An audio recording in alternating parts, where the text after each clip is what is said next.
Avez-vous déjà réfléchi à ce que signifie réellement un froid de canard? Nous ne parlons pas de la petite brise glaciale de Val d'Isère, ni d'un hiver doux en Provence. Imaginez un froid si intense que l'air que vous respirez vous brûle les poumons, que le métal gèle au bout de vos doigts, et que la neige implacable s'accumule en montagnes qui ensevelissent toute lueur d'espoir. Ajoutez à cela le rugissement des chars, le claquement des canons et le cri désespéré d'hommes au combat. Nous sommes sur le front de l'Est, entre 1941 et 1943, un théâtre où la guerre n'était pas seulement contre l'ennemi, mais contre la fureur de la nature elle-même. Dans cette vaste scène désolée de glace et de mort, le vent hurlait comme une lamentation pour les millions qui y ont péri. La neige tombait sans cesse, recouvrant champs et villes sous un manteau blanc qui dissimulait des horreurs indescriptibles. C'était le général Hiver, un ennemi silencieux mais létal qui attendait de tester les limites de la résistance humaine. Au milieu de ce paysage apocalyptique, les chars soviétiques T-34, véritables colosses d'acier, avançaient ou reculaient, transportant à leur bord des équipages qui bravaient l'impossible. C'étaient des tankistes, des hommes ordinaires jetés dans une bataille qui semblait tout droit sortie des profondeurs de l'enfer. La confiance initiale d'une victoire rapide, que les envahisseurs portaient en eux, se désintégra face à la réalité d'un hiver qui gelait non seulement le sol, mais aussi l'âme. Les paysages blancs et désolés n'étaient ponctués que par la fumée noire d'explosions lointaines, rappelant à tous que derrière la beauté cruelle de la glace, la mort guettait dans chaque ombre. Préparez-vous à ressentir sur votre peau le froid coupant et la tension suffocante de l'une des luttes les plus inhumaines que l'histoire ait jamais connues. Aimez cette vidéo, partagez-la avec vos amis et, bien sûr, abonnez-vous à la chaîne pour embarquer avec nous dans cette profonde expédition à travers les secrets du passé. Mais comment en est-on arrivé à ce point de désespoir glacial? Tout a commencé de manière très différente, sous l'été caniculaire de 1941, lorsque l'opération Barbarossa fut lancée. Les divisions blindées allemandes, dans une avancée fulgurante, semblaient imparables. Des colonnes de chars et de véhicules motorisés couvraient de vastes distances en un temps record, prenant les défenses soviétiques par surprise et les percutant avec une férocité jamais vue. La Blitzkrieg, la guerre éclair, fonctionnait comme une horloge suisse, mais avec la précision d'une machine de guerre infernale. La machine de guerre allemande était à son apogée, une force apparemment invincible qui marchait vers Moscou, Varsovie et Leningrad. Les soldats allemands, confiants dans leur puissance et la supériorité de leur technologie, croyaient que la victoire ne serait qu'une question de semaines, peut-être de mois. L'optimisme était palpable, alimenté par des conquêtes rapides et la désorganisation initiale des forces soviétiques. Ils sous-estimèrent non seulement la capacité de résistance du peuple soviétique, mais aussi, et peut-être principalement, la force de la nature qui les attendait. Puis vint le tournant. Ce ne fut pas un général ennemi qui les arrêta, ni une nouvelle arme secrète, mais bien l'arrivée implacable du général Hiver. Dès l'entrée dans le mois d'octobre, les températures commencèrent à chuter. La neige, qui n'était qu'une menace lointaine, devint une réalité écrasante. Les routes, autrefois poussiéreuses, se transformèrent en rivières de boue gelée qui paralysaient l'élan des envahisseurs. Les chars qui avançaient si rapidement patinaient, s'embourbaient et devenaient des cibles faciles pour les défenseurs soviétiques. Cet optimisme initial, qui auparavant enflammait le cœur des soldats allemands, commença à se déliter dans une lutte désespérée contre le climat. La glace, autrefois un simple détail du paysage, se révéla un ennemi aussi létal que les balles et les obus. Des moteurs qui refusèrent de démarrer, des armes qui s'enrayaient et des hommes qui succombaient à l'hypothermie devinrent la nouvelle normalité. La nature nivela le champ de bataille, transformant l'avantage technologique et tactique en une simple chimère. C'était un sombre prélude, préparant le terrain pour l'ascension du T-34 et l'enfer qui attendait ses équipages. Cet enfer, mes amis, était la réalité nue et crue qui attendait les tankistes soviétiques, les véritables guerriers du T-34, durant les hivers les plus brutaux de l'histoire. La vie à l'intérieur de ces machines de guerre, déjà exiguës et hostiles, se transformait en une chambre de torture glaciale. Imaginez-vous serré dans un cubicule de métal où chaque contact avec la surface interne du char était un choc thermique, le métal gelant le bout de vos doigts en quelques secondes. Les batailles n'étaient pas seulement contre l'ennemi aux aguets, mais contre le froid qui s'infiltrait par chaque fente, par chaque panneau, cherchant à glacer l'âme avant même que l'ennemi ne puisse tirer un coup de feu. La difficulté de manœuvrer un T-34 sur des terrains enneigés était absurde, un balai mortel d'acier et de glace. La neige profonde transformait chaque avancée en un effort herculéen, les chars patinant, s'embourbant, exigeant un niveau d'expertise et de résilience qui frisait le surhumain. La visibilité, déjà limitée par les fentes et les périscopes, était encore réduite par la neige qui fouettait le verre, par la vapeur qui embuait tout, et par la fumée qui planait dans l'air après chaque explosion, et la peur constante des pannes mécaniques. Ah, celle-ci était un ennemi invisible, mais toujours présent. Un moteur qui refusait de démarrer au milieu d'une tempête de neige, un canon qui s'enrayait à cause de la glace, signifiait non seulement la perte du véhicule, mais, très probablement, la mort lente et agonisante de tout l'équipage. Les sons à l'intérieur du T-34 étaient une symphonie macabre de la guerre, le rugissement étouffé du moteur, luttant pour propulser la lourde machine à travers la neige épaisse, résonnait comme un animal blessé. L'odeur forte de diesel, mêlée à la sueur, au sang et à la peur, imprégnait chaque fibre du vêtement et de la peau. Le tremblement constant du char sous le feu ennemi, l'impact d'obus qui ricochèrent sur le blindage, ou pire, qui le perforaient, résonnait dans les os, transformant le corps en un conducteur de choc. Il n'y avait pas de refuge, juste la promesse de plus de douleur et de plus de froid. L'impact humain de ces conditions était dévastateur. L'épuisement chronique était la norme, non l'exception. Des jours et des nuits sans sommeil en état d'alerte maximale transformaient les hommes en ombre d'eux-mêmes. La faim et la soif étaient des compagnes constantes, souvent soulagées seulement par des rations congelées et de l'eau fondue de la neige, qui comportait le risque de maladie. L'engelure était une menace réelle et présente, avec les doigts, les pieds et les oreilles perdant leur sensibilité, gonflant et noircissant, marquant les survivants de cicatrices permanentes. Des cloques de glace se formaient sur la peau exposée, et l'hypothermie était un verdict de mort qui pouvait arriver à tout moment, réduisant au silence un corps qui ne pouvait plus lutter contre le froid. Mais au milieu de cette adversité inhumaine, quelque chose d'extraordinaire fleurissait, la camaraderie. À l'intérieur de cet espace exigu, où la vie et la mort se décidaient en secondes, des liens incassables se forgeaient. Un tankiste dépendait de l'autre pour survivre, pour se réchauffer mutuellement, pour maintenir le moral, pour s'assurer que le char continuait d'avancer. Cette résilience, cette capacité à trouver la force dans l'union face à des conditions si brutales, est un témoignage de l'inébranlable volonté de vivre et de combattre.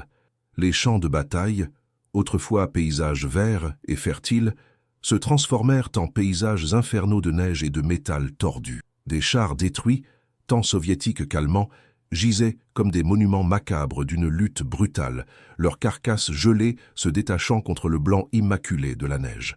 Chaque morceau d'acier tordu racontait une histoire de courage et de désespoir, de vie et de mort, et ainsi la guerre d'hiver s'approfondissait, transformant chaque avancée en un siège impitoyable. Les tankistes, souvent isolés ou opérant dans des unités avec un minimum de ravitaillement, faisaient de face à une lutte constante pour la survie. La logistique était un cauchemar. Acheminer du carburant et des munitions au milieu de la neige et de la glace était une mission quasi impossible. Des camions s'embourbaient, des routes disparaissaient sous la neige, et chaque litre de diesel ou chaque obus devenait un trésor inestimable. La pénurie de nourriture et, crucialement, de pièces de rechange pour les chars brisait le moral et la capacité opérationnelle. Les conditions climatiques et géographiques n'étaient pas seulement un obstacle, mais un ennemi actif qui aggravait la situation à chaque heure, transformant chaque mission en un test de résistance que peu passeraient. Il n'y avait pas de trêve dans la brutalité de la guerre d'hiver. Les atrocités étaient à l'ordre du jour des deux côtés, à mesure que l'humanité se désintégrait sous la pression du combat et du froid extrême. Mais la résistance des équipages du T-34 était féroce. Ils se battaient jusqu'au dernier homme, transformant leurs chars en forteresses mobiles. Et lorsque les chars étaient immobilisés, ils devenaient des abris improvisés contre le froid coupant et l'ennemi qui approchait, une dernière ligne de défense avant la chute inévitable. La tension psychologique était un fardeau lourd, peut-être le plus lourd de tous. L'effondrement moral et physique était une réalité pour beaucoup. La peur constante n'était pas seulement celle de l'ennemi qui pouvait surgir à tout moment du brouillard ou de la tempête de neige, mais aussi celle de la mort par congélation, par épuisement, par la maladie. La pression d'être confiné dans un espace si petit, entouré par le chaos et le froid, menait beaucoup à la limite de la raison. L'esprit humain, aussi résilient soit-il, a ses propres points de rupture. Et sur le front de l'Est, pendant l'hiver, ces points étaient testés à répétition, jour après jour, nuit après nuit. C'était une guerre non seulement pour la terre, mais pour l'âme elle-même. Et cette guerre pour l'âme se manifestait à chaque respiration, à chaque mouvement à l'intérieur de ces carcasses de métal glacé. Les tankistes, confinés dans la bulle d'acier du T-34, faisaient face à un ennemi multiforme. Ce n'était pas seulement le panzer allemand qui surgissait de la brume ou de la tempête de neige, mais la machine même qui les abritait, qui devenait une extension de l'enfer gelé. Au combat, la visibilité était un luxe. À travers les périscopes et les fentes, le paysage se résumait à des taches blanches et grises, avec la neige fouettant le verre et la vapeur de la respiration embuant la vision déjà limitée. Viser une cible en mouvement, avec le char secoué sur un terrain irrégulier et gelé, était une prouesse qui exigeait des nerfs d'acier et une coordination presque télépathique entre le tireur et le commandant. Le T-34, bien que robuste et craint, avait ses propres défis en hiver. Son moteur diesel, un avantage en termes de carburant, peinait à démarrer lors des matinées glaciales. Il fallait allumer des feux sous le char pour réchauffer l'huile et le moteur, un rituel dangereux et long qui les laissait exposés. Imaginez la scène, mon ami, au milieu de nulle part, avec le thermomètre affichant des dizaines de degrés négatifs, et vous là, allumant un feu sous un char de guerre alors que l'ennemi pourrait être à quelques kilomètres. Et lorsque le moteur démarrait enfin, le son étouffé mais puissant résonnait à l'intérieur de la cabine, se mêlant au grincement des chenilles qui luttaient pour trouver de la traction dans la neige et la glace. Chaque manœuvre, chaque virage était un effort monumental, un balai lourd et dangereux sur un tapis de mort blanche. À l'intérieur du char, la claustrophobie était une compagne constante. L'espace exigu, conçu pour l'efficacité au combat, n'offrait aucun confort. Le métal, qui à l'extérieur était une protection, à l'intérieur était un conducteur implacable du froid, volant la chaleur du corps à chaque contact. Les mains, même gantées, perdaient rapidement leur sensibilité, rendant la manipulation des commandes une tâche ardue et douloureuse. L'humidité de l'air se condensait sur les parois internes, formant une fine couche de glace qui se détachait avec le mouvement du char, tombant sur les équipages comme une pluie froide et constante. L'odeur de diesel, de sueur, de poudre et parfois de sang imprégnait tout, créant une atmosphère oppressive qui semblait crier à chaque instant. Vous êtes pris au piège ici, et l'enfer est dehors. La vie d'un tankiste de T-34 était un cycle interminable de batailles contre l'ennemi et contre les éléments. Quand ils n'étaient pas en combat direct, ils luttaient pour maintenir leurs machines opérationnelles. La maintenance préventive était une illusion. Le travail était presque toujours correctif, fait dans des conditions inhumaines.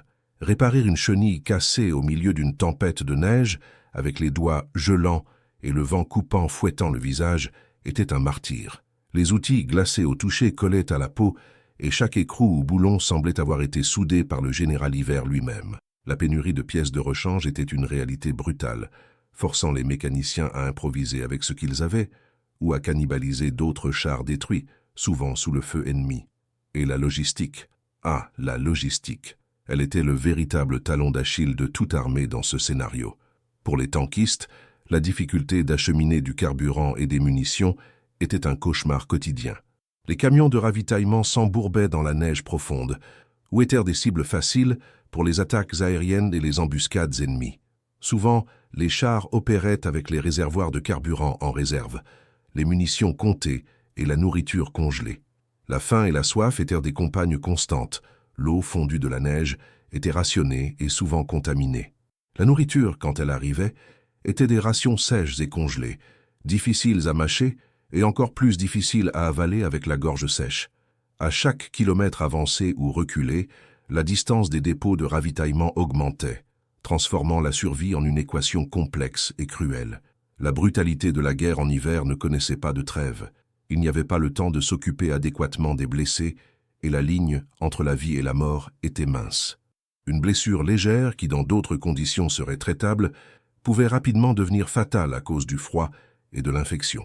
La résistance des équipages du T-34 était légendaire, forgée dans la nécessité et la pure obstination. Ils se battaient jusqu'au dernier homme, transformant leurs chars en forteresses mobiles. Et lorsque les chars étaient immobilisés, que ce soit par des pannes ou par le feu ennemi, ils ne se rendirent pas facilement. Les T-34 se transformaient en abris improvisés, des points de résistance où l'équipage continuait à se battre avec ses armes personnelles ou utilisait le char comme bouclier contre l'ennemi et le froid coupant. C'était cette détermination, cette fibre qui poussait ces hommes, la volonté inébranlable de ne pas céder. La tension psychologique, déjà mentionnée, s'ajoutait à une couche de peur qui allait au-delà du combat. La terreur d'être capturé, de mourir de faim ou de succomber à l'hypothermie était aussi réelle que la peur d'un obus ennemi qui pouvait traverser le blindage à tout moment. La pression d'être confiné dans un espace si petit, avec la mort guettant à chaque instant, menait beaucoup à la limite de la raison. L'esprit humain, aussi résilient soit-il, a ses propres points de rupture, et sur le front de l'Est pendant l'hiver, ces points étaient testés à répétition, jour après jour, nuit après nuit. C'était une guerre non seulement pour la terre, mais pour l'âme elle-même. Et à chaque aube glaciale, la question silencieuse résonnait. Combien de temps pouvons-nous tenir? Cette question, mon ami, martelait dans la tête de chaque tankiste à chaque jour qui se levait sur le front gelé. Ce n'était pas seulement l'ennemi qui les encerclait, mais l'immensité blanche et impitoyable de la steppe russe qui s'étendait à perte de vue, transformant chaque kilomètre en une éternité. C'était un siège imposé par la nature elle-même, aussi implacable que n'importe quelle armée. Imaginez la situation, mon camarade. Vous, là, à l'intérieur d'une boîte de métal, avec le moteur qui fonctionne à peine, les munitions comptées sur les doigts et l'estomac qui gargouille de faim. Le ravitaillement? Ah, c'était un luxe inatteignable.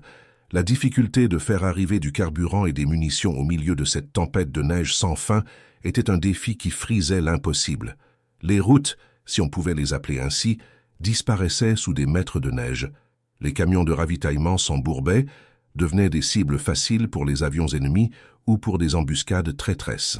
Chaque goutte de diesel, chaque obus de canon était plus précieux que l'or, et sa perte signifiait une sentence de mort pour l'équipage. Et la nourriture, alors? Oubliez la bonne soupe chaude ou le rôti du dimanche. La ration était rare, congelée, et devait souvent être décongelée avec la chaleur du corps, ou sur le moteur du char s'il était allumé. L'eau? Il fallait faire fondre la neige, avec le risque de contamination et de tomber malade, augmentant encore plus la galère. La soif était une torture constante, et la faim, un trou qui ne se refermait jamais, minant la force et l'espoir, transformant des hommes robustes en nombres affamés. Il n'y avait nulle part où courir. L'isolement était total. Des unités entières restaient piégées pendant des jours, voire des semaines, sans communication, sans renfort, sans espoir de sauvetage rapide. Les pièces de rechange pour les T-34, un rêve lointain. Quand un char tombait en panne, souvent la seule solution était de cannibaliser un autre qui était déjà hors de combat, un rituel macabre de démontage au milieu de la glace, sous la menace constante de l'ennemi. C'était une lutte contre le temps, contre le froid, contre la logistique défaillante et contre la nature même qui semblait conspirer pour tout achever. Dans ce scénario de désolation, la brutalité de la guerre atteignait des niveaux inimaginables. Il n'y avait pas de trêve, pas de pitié. Les blessés étaient laissés derrière pour mourir gelés ou être capturés, un destin souvent pire que la mort instantanée. L'humanité semblait avoir été aspirée hors de ce champ de bataille glacial, remplacée par un instinct primitif de survie. Mais même face à une telle barbarie, la fibre des tankistes soviétiques ne se rompait pas. Ils résistaient avec une férocité impressionnante, transformant chaque T-34 en un bastion mobile de défense. Lorsque le char était touché, lorsque la machine s'arrêtait définitivement, ils ne se rendaient pas. Leurs chars, autrefois instruments d'attaque, devenaient des carcasses de métal où les hommes se battaient jusqu'à la fin, utilisant leurs armes personnelles, se couvrant mutuellement, dans une démonstration de courage qui défiait la logique même de la survie. La tension psychologique, qui était déjà un fardeau lourd, devenait insupportable. L'effondrement moral et physique était une réalité pour beaucoup. L'esprit, épuisé par le manque de sommeil, la faim, le froid et la peur constante, commençait à jouer des tours. Hallucinations, délires, et la perte du sens de la réalité devenaient plus courants. La terreur d'être capturé, de mourir gelé dans une tranchée ou de simplement s'effondrer d'épuisement était aussi réelle que l'obus ennemi qui pouvait traverser le blindage à tout moment. Être confiné dans un espace si exigu avec l'odeur de mort et de désespoir dans l'air, entourés par le chaos et le froid, menaient beaucoup à la limite de la raison. Les conversations diminuaient, les regards devenaient vides, et l'espoir, un luxe que peu pouvaient se permettre. C'était une guerre non seulement pour la terre, mais pour la santé mentale elle-même, pour la capacité de garder l'esprit intact face à l'enfer. Et c'est dans ce scénario de désespoir que de nombreux tankistes ont affronté leur climax, le point de non-retour, où la lutte devenait plus désespérée que jamais. Imaginez une contre-offensive soviétique, une poussée brutale pour tenter de percer un encerclement allemand ou pour reprendre une position stratégique. L'hiver, à ce moment, n'était pas seulement une toile de fond, mais un participant actif, un ennemi silencieux qui amplifiait chaque erreur, chaque échec et transformait chaque pas en un défi monumental.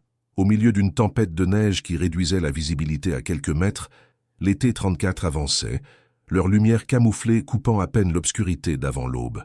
Le rugissement des moteurs, étouffé par la neige, était un présage de mort qui résonnait sur les plaines gelées. Soudain, l'enfer s'ouvrait. Des obus traceurs déchiraient l'air glacial, illuminant un instant le paysage apocalyptique.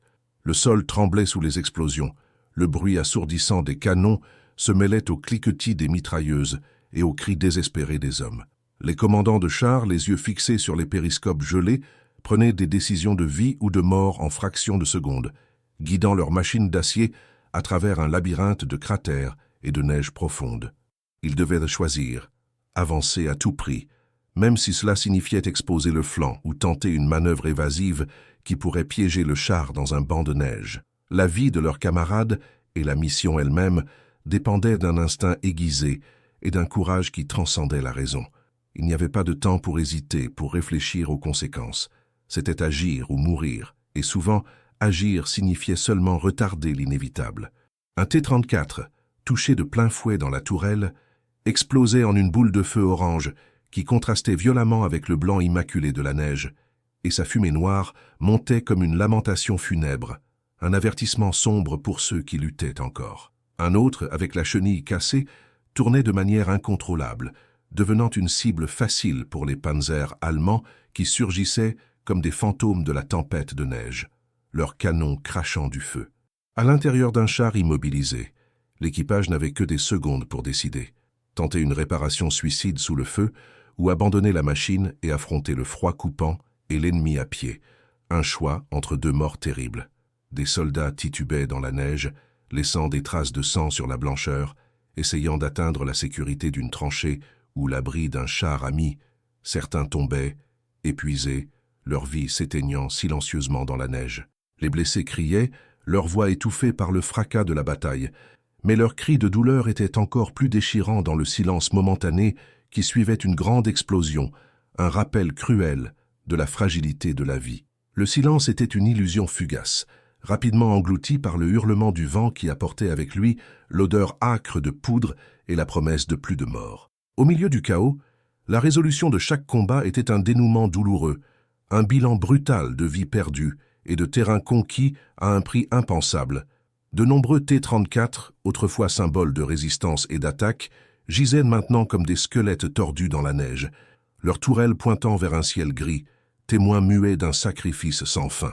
La fumée noire d'un char en flammes, un contraste violent avec le blanc immaculé du paysage, était comme un drapeau de deuil, hissé sur le champ de bataille gelé. Pour les tankistes qui survivaient à ces pics de fureur, la lutte ne se terminait pas avec le cessez-le-feu momentané. À chaque retraite chaotique, à chaque victoire à la Pyrrhus, à chaque reddition inévitable, le coût humain s'accumulait, lourd et insupportable.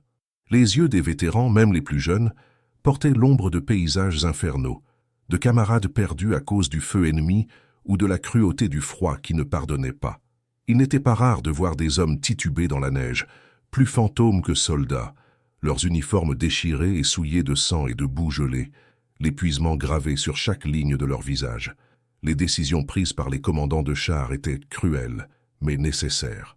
Abandonner un véhicule immobilisé, même en sachant que cela signifiait laisser derrière des blessés qui ne pouvaient être secourus, était une réalité qui hantait leur cauchemar. Parfois, la seule option était d'aller de l'avant, même si cela signifiait passer sur les corps de leurs propres camarades, dans un acte désespéré pour accomplir la mission ou simplement pour survivre un jour de plus.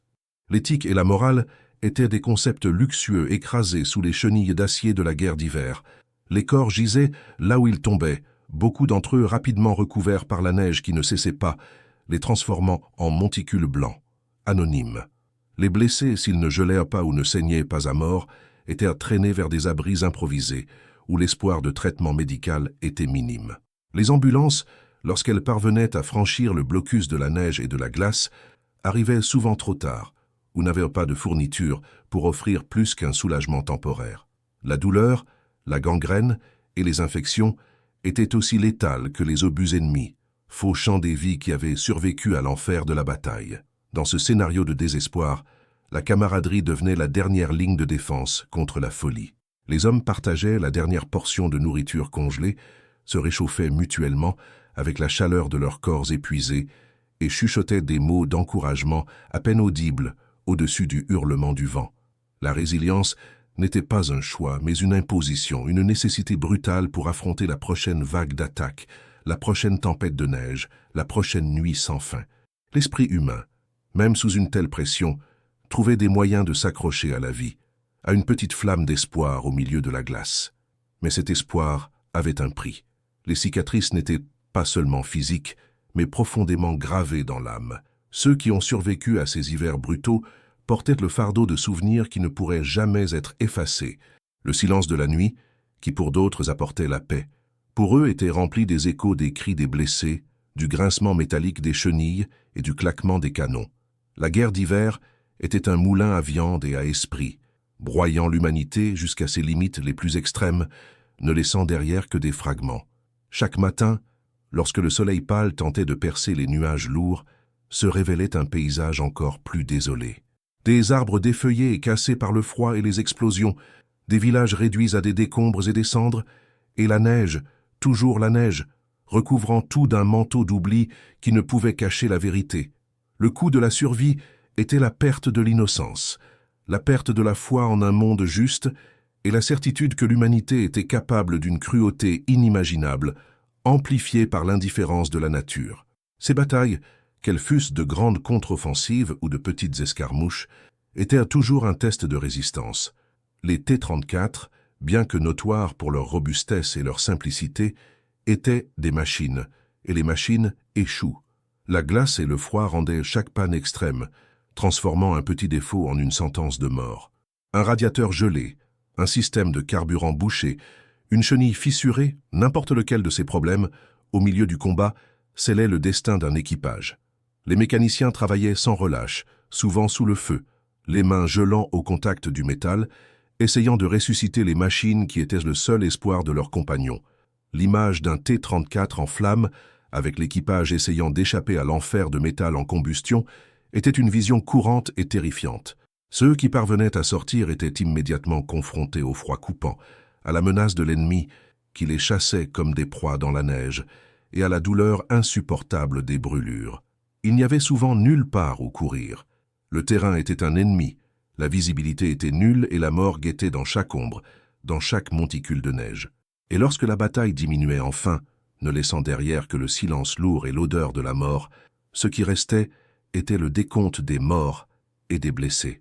Chaque nom perdu était un coup porté au moral déjà ébranlé, un rappel que la chance était capricieuse et la vie éphémère. Les tranchées devenaient des cimetières improvisés, la terre gelée cédant à peine pour recevoir les corps de héros anonymes.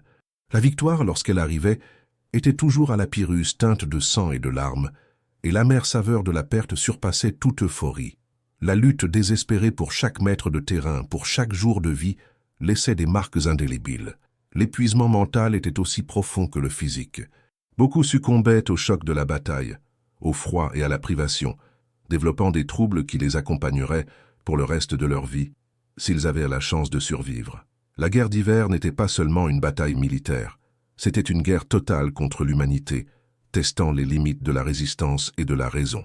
Et dans ce scénario, le tankiste du T-34, confiné dans sa forteresse d'acier, était l'épicentre de cet enfer gelé, un témoignage vivant du coût exorbitant de la survie.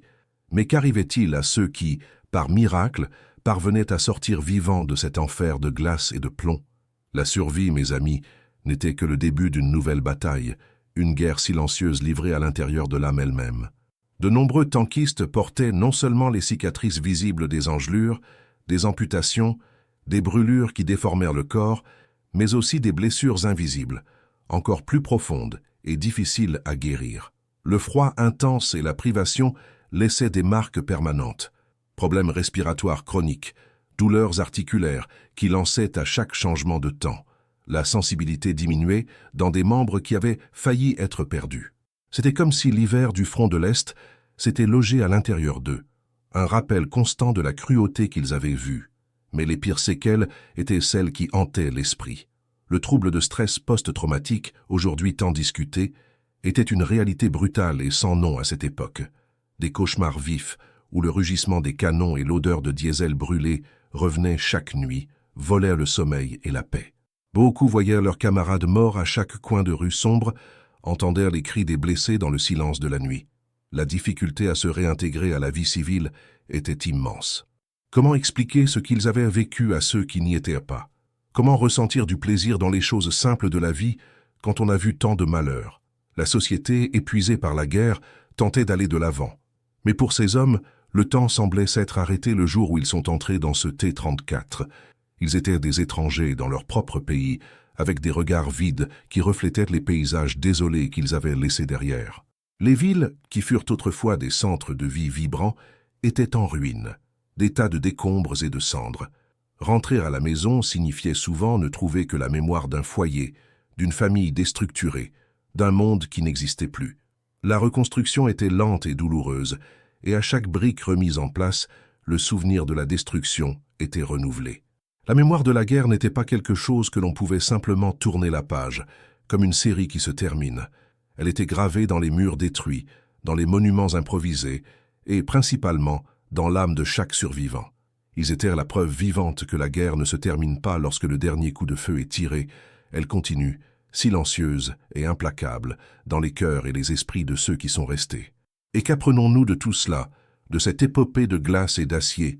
La première grande leçon est l'importance de l'adaptabilité et de la résilience humaine. Face à un ennemi implacable comme le général Hiver, il n'y avait pas de place pour la rigidité. Les Soviétiques, bien qu'initialement pris par surprise, ont su s'adapter, apprendre de leurs erreurs et transformer les conditions brutales en un avantage. Ils n'ont pas seulement survécu, mais ont contre-attaqué, prouvant que la capacité de s'ajuster et de résister est l'une des plus grandes armes dans tout conflit. Ce n'est pas différent du dicton français. Après la pluie, le beau temps. Mais ici, celui qui s'adapte survit. Et le T-34? Ah, le T-34. Il a transcendé le statut de simple véhicule de combat. Il est devenu un symbole, une icône de la résistance soviétique. Sa simplicité de conception, qui facilitait la production de masse et la maintenance sur le terrain, fut cruciale, tandis que les chars allemands, plus sophistiqués, souffraient de pannes mécaniques dans le froid extrême. Le T-34, avec sa robustesse, continuait à rouler, à se battre, à inspirer. C'était le char du peuple, une machine qui, malgré ses limitations, incarnait la ténacité et la volonté de vaincre d'une nation entière. C'était comme une équipe qui n'a pas la star la plus chère, mais qui joue avec cœur et gagne la coupe par sa pugnacité. Le coût inimaginable de la guerre, surtout lorsqu'elle est combinée aux forces implacables de la nature, est une autre leçon qui résonne encore aujourd'hui. L'hiver, sur le front de l'Est, n'a pas été seulement un facteur.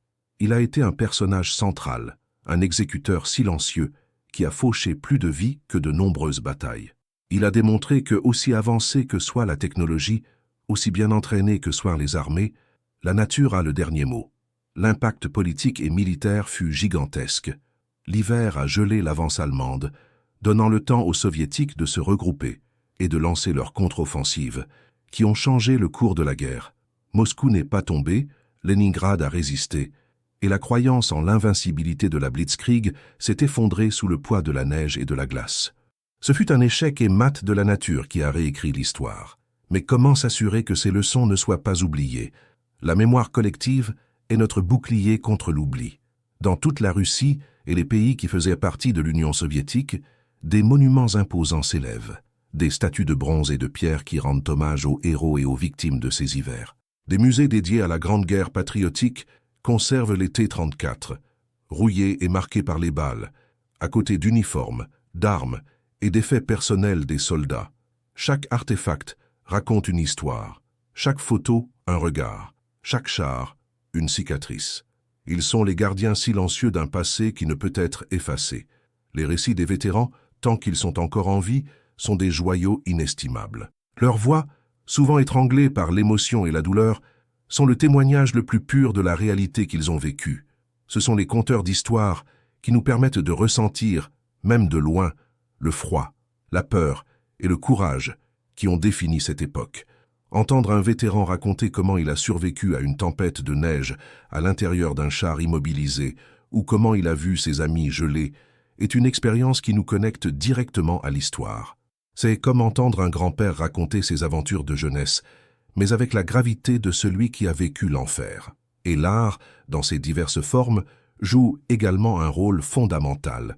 Des films épiques, des livres devenus des classiques de la littérature de guerre, des chansons qui font écho à la douleur et à l'espoir de ce temps.